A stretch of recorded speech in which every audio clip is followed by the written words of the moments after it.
ಕೆಲವೊಮ್ಮೆ ನಾವು ಹೇಳ್ತೀವಿ ಪವಾಡ ಸದೃಶ ಬದುಕುಳಿದ್ಬಿಟ್ರು ಅಂತ ಹೇಳಿ. ಹಾಗೆ ಅಹಮದಾಬಾದ್ನ ವಿಮಾನ ಪತನ ದುರಂತದಲ್ಲಿ ಓರ್ವ ಬಚಾವಾಗಿರೋದು ಗೊತ್ತಾಗಿದೆ. ಪವಾಡ ಸದೃಶ ರೀತಿಯಲ್ಲಿ ಓರ್ವ ಪ್ರಯಾಣಿಕ ಬದುಕುಳಿದಿದ್ದಾರೆ.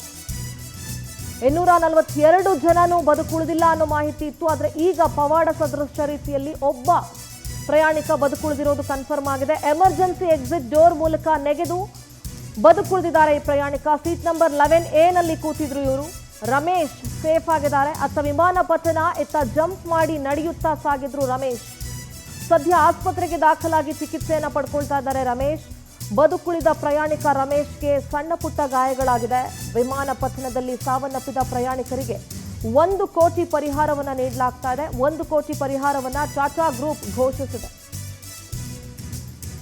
ಪವಾಡ ಸದೃಶ ರೀತಿಯಲ್ಲಿ ರಮೇಶ್ ಬದುಕುಳಿದಿದ್ದಾರೆ. ಎಮರ್ಜೆನ್ಸಿ ಎಕ್ಸಿಟ್ ಡೋರ್ ಏನಿತ್ತು ಅದರ ಮುಖಾಂತರ ಹೊರಗಡೆ ನೆಗೆದು ನಡ್ಕೊಂಡು ಹೋಗ್ತಾ ಇರುವಂತಹ ದೃಶ್ಯವನ್ನ ನೀವು ನೋಡಬಹುದು. ಬಹಳಷ್ಟು ಗಾಯಗಳಾಗಿದೆ ಅವ್ರಿಗೆ. ಸದ್ಯ ಆಸ್ಪತ್ರೆಯಲ್ಲಿ ಚಿಕಿತ್ಸೆಯನ್ನ ಪಡ್ಕೊಳ್ತಾ ಇದ್ದಾರೆ. ಈ ಘಟನೆ ಹೇಗ್ ನಡೀತು, ಏನಾಯ್ತು ಆ ಕ್ಷಣ, ಹೇಗಿತ್ತು ಆ ಕ್ಷಣ ಅಂತ ರಮೇಶ್ ಬಹುಶಃ ಸ್ವಲ್ಪ ಹುಷಾರಾದ ನಂತರ ವಿವರಿಸ್ತಾರೆ ಅಂತ ಅಂದ್ಕೊಳ್ತೀನಿ.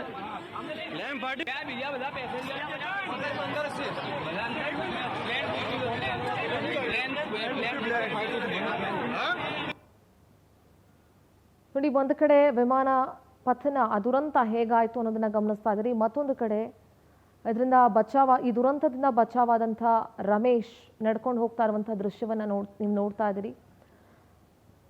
ಇದರಲ್ಲಿ ಓರ್ವ ಬದುಕುಳಿದಿದ್ದಾರೆ ಅಂತ ಹೇಳಿ ಮಾಹಿತಿ ಸಿಕ್ಕಿದೆ. ನಮ್ಮ ವಿಶೇಷ ಪ್ರತಿನಿಧಿ ಅರುಣ್ ನ್ಯೂಸ್ ಡೆಸ್ಕ್ ಇಂದ ದೂರವಾಣಿ ಸಂಪರ್ಕದಲ್ಲಿ ಜಾಯ್ನ್ ಆಗ್ತಾ ಇದ್ದಾರೆ. ಅರುಣ್, ಸದ್ಯ ವಿಮಾನ ಪತನದಲ್ಲಿ 242 ಜನರು ಕೂಡ ಬದುಕುಳಿದಿಲ್ಲ ಅನ್ನುವಂಥ ಮಾಹಿತಿ ಇತ್ತು. ಆದರೆ ಈಗ 38 ವರ್ಷದ ರಮೇಶ್ ಎಮರ್ಜೆನ್ಸಿ ಡೋರ್ ಇಂದ ಹೊರಗಡೆ ಬಂದು ಬದುಕುಳಿದಿದ್ದಾರೆ. ಸದ್ಯ ಅವರನ್ನ ಆಸ್ಪತ್ರೆಗೆ ದಾಖಲಿಸಿ ಚಿಕಿತ್ಸೆ ಕೊಡಿಸಲಾಗ್ತಿದೆ ಅನ್ನುವಂಥ ಮಾಹಿತಿ ಸಿಕ್ಕಿದೆ. ಸದ್ಯದ ಅಪ್ಡೇಟ್ಸ್ ಏನಿದೆ ಅರುಣ್?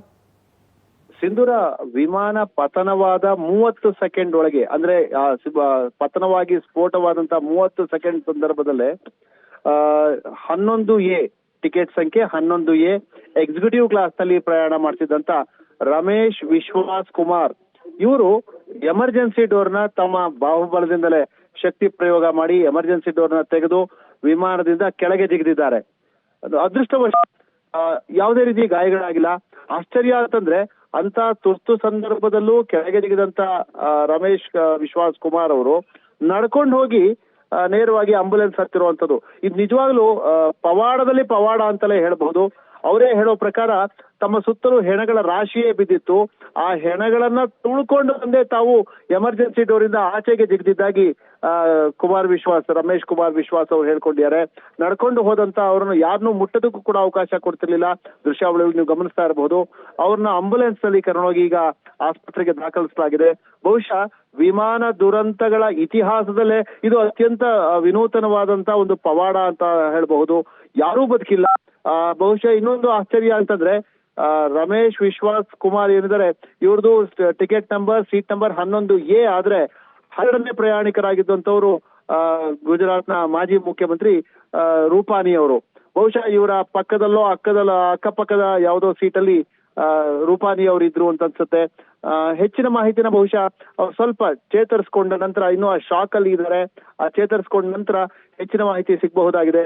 ಹೇಗಾಯ್ತು ವಿಮಾನ ದುರಂತ ಅನ್ನೋದಕ್ಕೆ ಸಾಕ್ಷಿಯಾಗಿರುವಂತ, ಬದುಕುಳಿದಿರುವಂತ ಏಕೈಕ ಸಾಕ್ಷಿ ಈಗ ರಮೇಶ್ ಅವರಾಗಿದ್ದಾರೆ. ಸಿಂಧೂರ. ಓಕೆ ಅರುಣ್, ಥ್ಯಾಂಕ್ ಯು ನಿಮ್ಮೆಲ್ಲ ಡೀಟೇಲ್ಸ್ಗಾಗಿ.